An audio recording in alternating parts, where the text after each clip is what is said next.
Most, if not all of us, have secrets. It's part of the human experience. In most cases, our secrets can be shameful or embarrassing, but sometimes people keep incredibly dark secrets and hold on to them for their whole lives.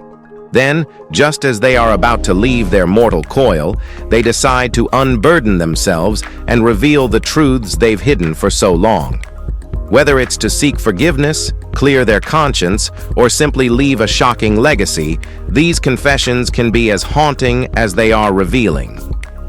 Let's take a look at 15 of the most terrifying deathbed confessions, stories of individuals who, in their final moments, decided to expose the darkest parts of their lives. From chilling crimes to lifelong secrets, these revelations are bound to leave you with chills. Number 15. Alice Mock.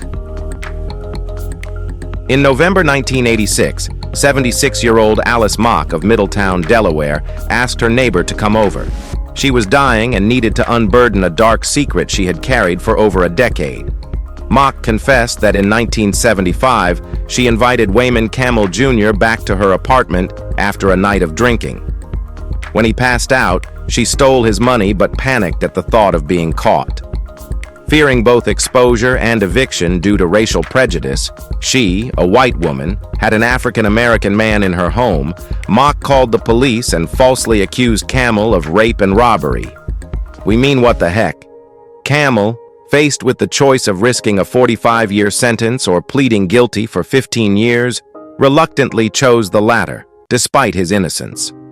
Mock's confession led to his release in 1986, after nearly 12 years behind bars.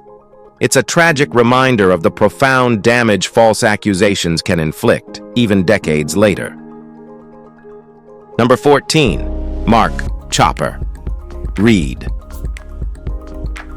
One of the most notorious criminals to come out of Australia, Mark Chopper Reed spent much of his adult life behind bars for crimes like armed robbery, kidnapping, and arson. Somehow, he always avoided being convicted of murder, at least officially. Diagnosed with terminal liver cancer, Reed decided he had nothing to lose and sat down for an explosive interview with 60 Minutes Australia just 16 days before his death in 2013. During the interview, he casually confessed to killing 19 people, providing chilling details with an unsettling lack of remorse. Known for his larger-than-life persona and dark humor, Reed seemed unbothered by his admissions. While his confessions couldn't be verified, they cemented his infamy as one of Australia's most feared and fascinating criminals. Even in his final days, Chopper Reed left the world guessing where the truth ended and his legend began. What do you think about it? Number 13. Naaman Diller. In 1983, the costliest theft in Israeli history saw 106 priceless timepieces, including Marie Antoinette's $30 million pocket watch, vanish from a Jerusalem museum. The crime went unsolved for 25 years until a Tel Aviv watchmaker tipped off police about a suspicious deal involving 40 stolen items. The trail led to Neely Shamrat, widow of Naaman Diller, a notorious thief from the 1960s and 70s. Shamrat confessed that her husband had committed the heist and revealed the stolen collection hidden in her LA home. Before his death, Diller had admitted the crime to her, advising her to sell the watches. Forensic analysis confirmed their authenticity, finally solving the decades-old mystery. The centerpiece of the heist, Marie Antoinette's watch, was itself a historical marvel, commissioned in 1783 and finished years after her execution. The daring theft, and its resolution, added yet another layer of intrigue to the watch's storied past. Number 12. Margaret Gibson. The 1922 murder of silent film actor and director William Desmond Taylor remains one of Hollywood's greatest unsolved mysteries. Multiple suspects emerged, but the investigation was so mishandled that the case stayed cold for decades. Then, in 1964, Margaret Gibson, a former actress who had worked with Taylor early in his career, made a shocking confession on her deathbed. After suffering a heart attack, the 70-year-old admitted to shooting Taylor, though she didn't explain why. Lying on her kitchen floor, she owned up to the crime just moments before passing away. With no physical evidence or clear motive, Gibson's confession couldn't be verified, leaving the case officially unresolved. Her claim adds another layer of intrigue to an already sensational story, and Taylor's murder remains a haunting reminder of early Hollywood's darker side, a place where glamour and scandal often collide. Hollywood is a pretty scary place. Number 11. David Lee Wilson. On September 10, 1994, a gang-related shooting outside a Tulsa, Oklahoma party left 19-year-old Karen Summers dead. Witnesses reported a maroon Ford Taurus as the getaway car and identified the weapon as a Lorcan pistol. Despite circumstantial evidence pointing to Michael Lee Wilson, a Bloods gang member with motive, access to the car, and the gun, police instead arrested two 17-year-olds, DeMarco Carpenter and Malcolm Scott. Despite conflicting witness statements and no physical evidence, the teens were convicted and sentenced to life plus 170 years. Wilson, meanwhile, was later arrested for a separate murder and sentenced to death. 2 days before his execution in 2014, Wilson confessed to the Summers shooting, exonerating Carpenter and Scott. In May 2016, after spending 20 years in prison for a crime they didn't commit, the two men were finally released. Their story underscores the devastating consequences of wrongful convictions and the enduring fight for justice. Number 10. Christian Sperling. What do you do when your family prank spirals into one of the biggest cryptid legends of all time? If you're Christian Sperling, you hold your tongue for 60 years before coming clean. On his deathbed in 1994, Sperling confessed to creating the famous Loch Ness Monster photo that had captivated the world since 1934. The photo, known as the surgeon's photo, was sold to the Daily Mail by Dr. Robert Kenneth Wilson, who claimed to have spotted Nessie while driving. But Sperling revealed the truth. His stepfather, Marmaduke Wetherell, orchestrated the hoax after being ridiculed for earlier fake Nessie footprints. Using a toy submarine and a model head, they staged the monster, and Wilson, a respected doctor, lent credibility by submitting the photo.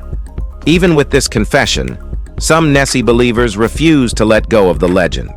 Well, Sperling's hoax may have been debunked, but its mystique remains unsinkable. Now let's move to Number 9. Christopher Smith. Sometimes the truth comes out when there's nothing left to lose. In 2008, Christopher Smith, a 60-year-old with terminal lung cancer, left behind a shocking deathbed confession. He had murdered Joan Harrison in 1975. For over 3 decades, her brutal death had been a cold case wrongly attributed to the infamous Yorkshire Ripper. Smith's confession wasn't just words, it came with a match. His DNA, taken after a drunk driving arrest, linked him to the crime. In a rambling letter, he begged for forgiveness for his actions, shedding light on a case that had haunted police for years. Though he died days after his confession, Smith's admission gave Joan's family some semblance of closure. It's a grim reminder of how guilt can weigh on a person for decades, and how even the longest-held secrets find a way to surface in the end. Number 8. Hannah Quick. When the flames engulfed her Brooklyn townhouse in 1980, Hannah Quick had a secret she was too scared to keep and too dangerous to reveal. After the fire killed several tenants, she told police she saw 3 men leaving the building, leading to the conviction of Raymond Mora, Amori Villalobos, and William Vasquez. It wasn't until years later on her deathbed that Quick admitted to her daughter that she had lied. Her false testimony had condemned 3 innocent men. By then, Mora had died in prison, and the other 2 had spent over 3 decades incarcerated for a crime they didn't commit. Quick's confession overturned the convictions, freeing Villalobos and Vasquez, but it came far too late to undo the damage. Her story isn't just about guilt. It's a sobering reminder of how fear and lies can ruin lives in the blink of an eye. Number 7. Geraldine Kelly. For 13 years, a freezer held the evidence of a crime Geraldine Kelly thought she'd taken to her grave. In 1991, after years of domestic abuse, Kelly shot her husband, John, and stashed his body in a freezer at their Ventura, California home. To her young children, she spun a lie. Their father had died in a car crash. When Kelly decided to move across the country to Somerville, Massachusetts, she had the freezer transported to a storage facility, body and all. 13 years later, dying of breast cancer, Kelly finally confessed to her daughter, revealing the location of the freezer.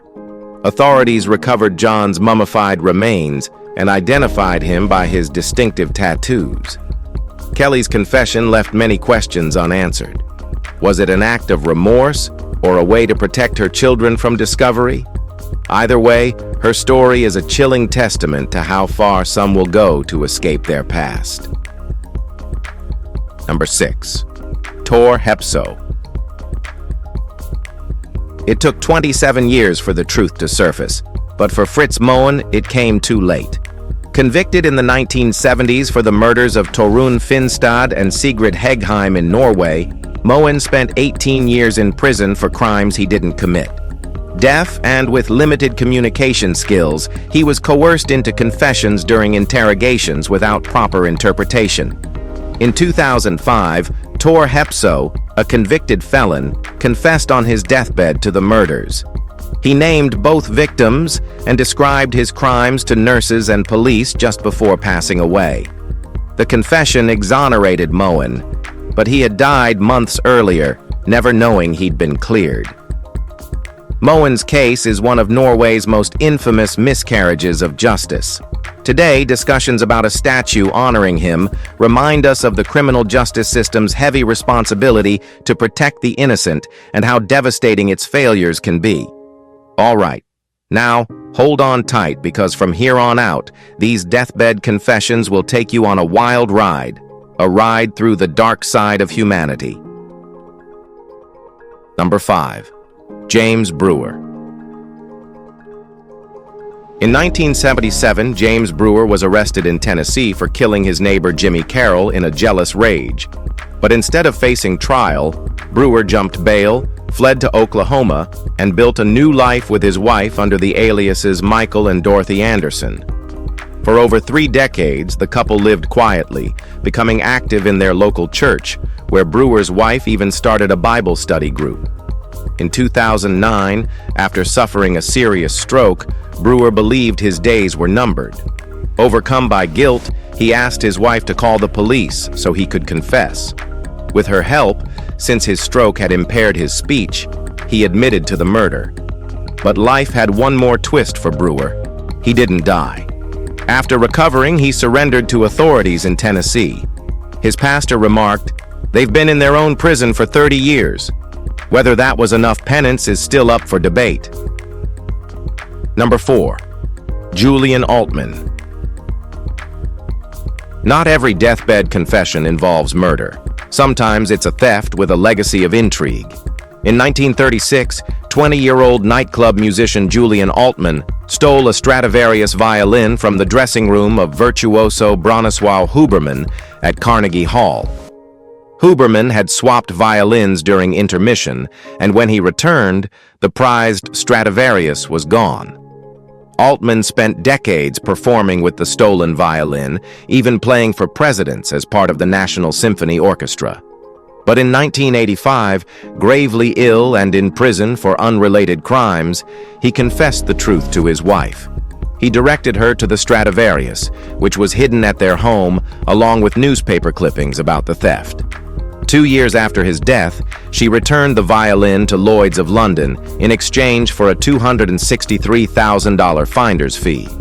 Today, the Gibson X Huberman Stradivarius belongs to violinist Joshua Bell, who paid nearly $4 million for the instrument Altman had swiped in a moment of youthful folly. Number 3. Frank Thorgood. On July 3, 1969, Brian Jones, co-founder of the Rolling Stones, was found dead in the swimming pool of his Sussex home. Officially, his death was ruled an accidental drowning, but it wasn't long before conspiracy theories started swirling. Among them was a particularly chilling claim involving Frank Thorgood, a construction worker hired to renovate Jones's home.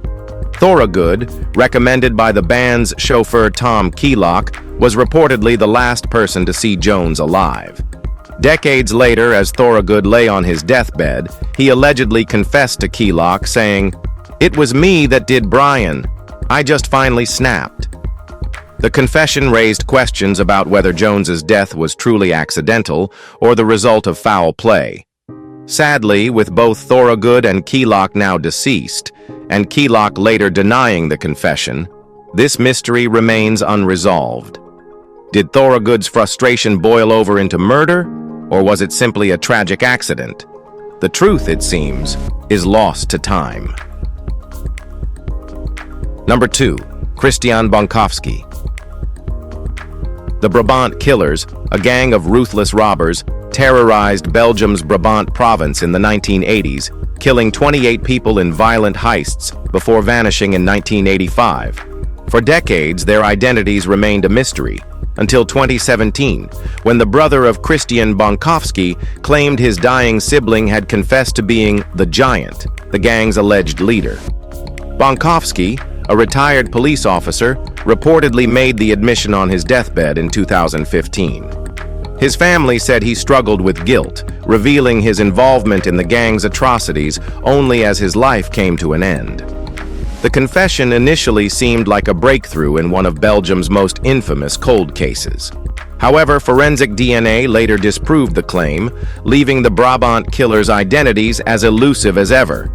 While Bonkovsky's confession didn't solve the case, it reignited interest in a mystery that continues to haunt Belgium's history. Number 1. Diane Crawford. In 1967, Staunton, Virginia, was rocked by the murders of Carolyn Heavener Perry and Constance Smoots Heavener, shot in the head while closing the ice cream shop where they worked.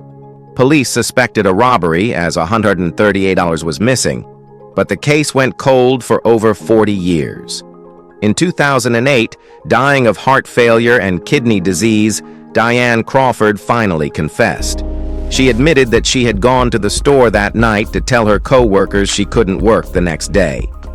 A heated argument escalated into a physical altercation, and Crawford pulled a .25 caliber pistol, shooting Perry at point-blank range. When Heavener rushed to help, she shot her too. Crawford revealed that the woman had mocked her for being a lesbian, triggering her violent reaction. She fled with the cash to make the crime look like a robbery. Her confession, just months before her death in 2009, finally closed a decades-old case. If you enjoyed this video, please like, share, and subscribe. Thanks for tuning in, and we'll see you in the next one.